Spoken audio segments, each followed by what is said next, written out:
My name is Gabriel. My name is Juan Barrios. And this is the Reclamation of Identity as a Form of Resistance in Las Negras by Yolanda Arroyo Pizarro. Now, Yolanda Arroyo Pizarro uses identity as a mark of oppression as well as a mark of resistance in Las Negras stories of one-way, midwives, arrowhead, and nurslings. Arroyo Pizarro presents fictional stories of female African slaves that have been abducted through the transatlantic slave trade or born in Puerto Rico and now face that horrid system of slavery. The oppressors in the stories of Las Negras, keeping pace with the rest of the conquistadors, looked to erase the identities of these women as to use them as tools and subjects with no agency of their own. The reader is shown multiple instances where the masters and captors use physical and psychological ways of seeking to erase their identities. In one way, the first story of Las Negras, a woman attempts to jump ship and escape her capture in form of resistance. She was retrieved, and after a violent beating, Yolanda Arroyo Pizarro narrates how they pull her hair and rip out both earrings. They wait for her crying to stop and rip out her nose ring, breaking her nasal septum. This scene narrates a dreadful and bloody scene that shows how, with the ripping of her belongings that identified her and her culture, the captors try to erase her past and her history. Another example of the erasure of identity is in the third story of Las Negras, Arrowhead, where the main character of the story, Shanwe, is sexually harassed and violated by her master, Count Giorgino Pizarro. As the master performs such disgusting acts, he changes her name as... He calls her Teresa, but she doesn't know why. Teresa is his wife's name, and he justifies her rape by pretending to perform the act with his wife, even though... Despite this, he seems to enjoy the difference of a firmer, younger flesh which his wife no longer possesses. In this scene, Master Giorgino literally changes how he identifies Shanwe by calling her Teresa. Now, throughout the stories in Las Negras, the slaves are exposed to many acts of erasure of identity. However, they do not stay silent. The reader could infer that their silent revolts and passive ways of resistance are quiet, but these acts are very much loud and very much present, with acts of reclaiming their history, language, culture, religion, and their past.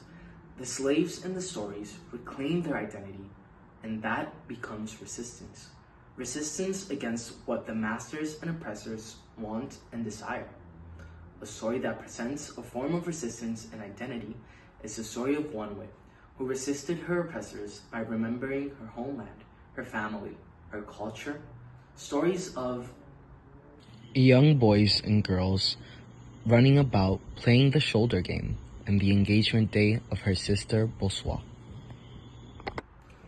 One-way stores her identity in her past, and she does not let herself become erased. Another example of resistance and identity is in the second story of Las Negras, titled Midwives. In this story, Ndizzi, the main character, is subject to the erasure of her language.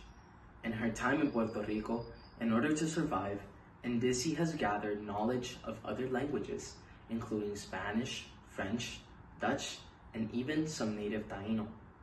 In consequence to the oppression that has forced her to learn so many other languages in a short time, Ndizzi now forgets some of her own native language of the Yoruba. Yolanda Arroyo Pizarro writes what Ndizzi is thinking. There are so many words I can't remember. I hate it when I realize sometimes that I have completely forgotten, for instance, what a giraffe is called. When I panic about all things I've forgotten, I do a mental recount, asking my mother for a hug, crying for food, calling my sisters, joking around with the smaller children. Even though Ndisi starts to forget, she never does. In Resistance, she remembers what she has come with, the knowledge of her past and language no one can take away. Yolanda Arroyo Pizarro manages to reclaim the identity of the African female slaves that have been erased by historians when recording the history of their past.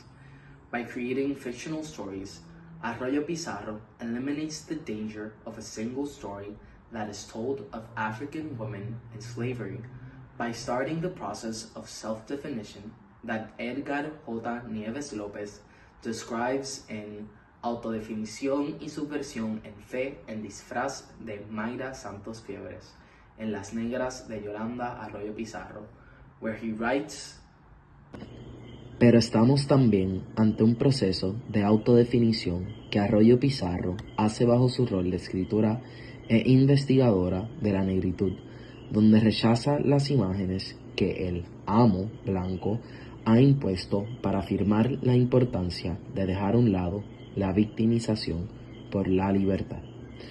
Un proceso de autodefinición que también los personajes llevan a cabo dentro de la narración, al igual que los personajes de Santos-Febres, que vienen de nuevo, cuerpo presente, color vigente, a rehusarse a ser borradas. The preservation of cultural identity is a thematic cornerstone in Yolanda Arroyo Pizarro's Las Negras. In this novel and its distinct sections, the reader discovers stories of the hardships, oppression, and discrimination faced by African American women in the Caribbean. In each section, we see how colonial oppression aimed to not only destroy and annihilate these women's culture, but their entire sense of being. Despite this, each entry also tells us a story of how these women reclaimed and preserved their identity, while in the face of imminent violence and discrimination. This theme is not only central, but the whole entire reason the novel exists in the first place. Even before the beginning of the first narrative, we see this theme at play in Yolanda Arroyo Pizarro's acknowledgments. In between mentions of her daughter, wife, and grandmother, we are also presented with a sarcastically subversive acknowledgement towards historians. To the historians for leaving us out. Las Negras, being a work of historical fiction, aims to fill in these historical blanks. As we see in her reasoning for authoring the novel, Yolanda Arroyo Pizarro states that the narratives found within this novel have been passed down to her by her grandmother and the women who had came before her. Coining the term ancestress, Yolanda Arroyo Pizarro shows the importance of memory and preservation as an act of resistance. Writers like Lorna Goodingson, Grace Nichols, and Honor Ford Smith Sand's stimulating account of the way these authors' fiction rewrites history helps to regard them as contemporary griots that provide an alternative history for resistance. Gallego Duran, Manzanas, Arama, and Jesus Benito, June 2002. Another acknowledgement which points to the themes. Here we are again. Bodies present, color in full force, defying invisibility, refusing to be erased. Through this quote, we see the importance of how preserving our culture can serve as a way to reconnect with our ancestors. As Kim McMillon states in her article, Black Feminism, The Ancestors Speak, and the Women of the Black Arts Movement, the history and survival of the Black women have depended on a central narrative described as ancestralness, whereby the ancestral tools of poetry, art, music, and community allow the Black woman to discover her inner Mecca beyond white privilege and colonization.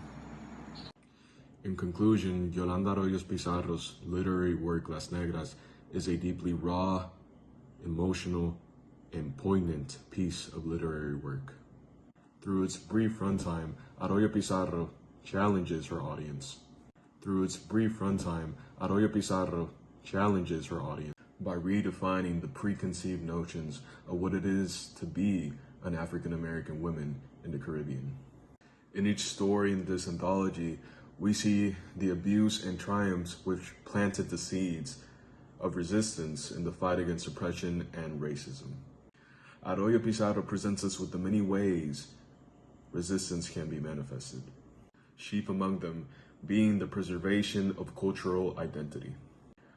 Through this preservation, these negras are brought together by their differences, refusing to be erased or forgotten by history. Through this conservation, we are reminded that these women had their own lives, cultures, traditions, and customs before their abduction and enslavement. Although official documentation is scarce, Yolanda Arroyo Pizarro makes it her mission to allow her ancestors to speak through her and to preserve their stories for decades to come.